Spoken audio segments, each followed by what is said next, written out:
Hi, Jenny here from a beautiful sunny spring day in Sweden. Today we're going to talk about bokashi juice. This is the liquid that you drain off from a bokashi bucket that's got a tap on it.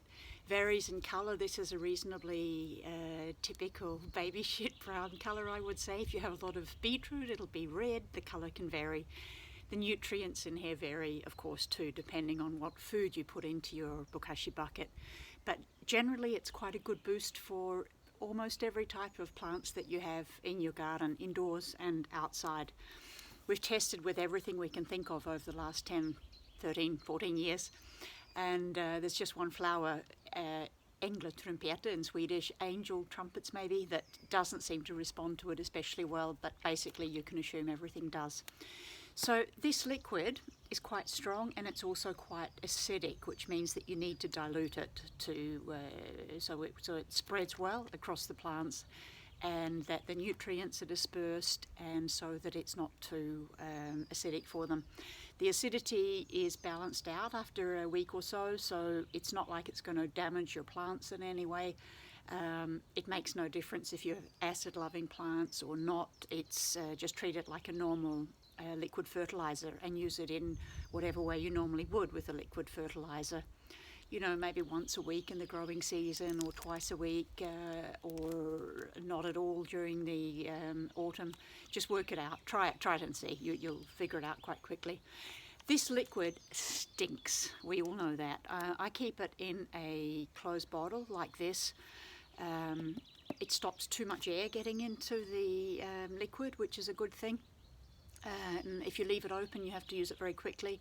Sometimes I store it in the fridge, mostly not. It keeps reasonably well. It's hard to say how long it really keeps because we can't do tests on it. But if you keep it in the fridge, maybe some months. If you have if you have a lid on it, you can use it quite quickly. So the trick is to use, with normal plants, a 1% dilution, and that means 1% is 1 decilitre of this in a 10 litre watering can, which is this. So that's 1 part to 100. I use that on everything. And the reason for using a watering can is that you get a really nice spread over a wider area, so the microbes are distributed fairly well.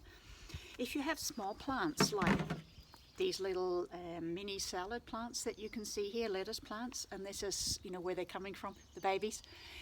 I always use the bokashi juice 1 to 1,000, 1 part to 1,000, and that is therefore in a 10 litre can 1/10 of a decilitre. So just a little, you know, it's really just, you know, a couple of teaspoons or something like that.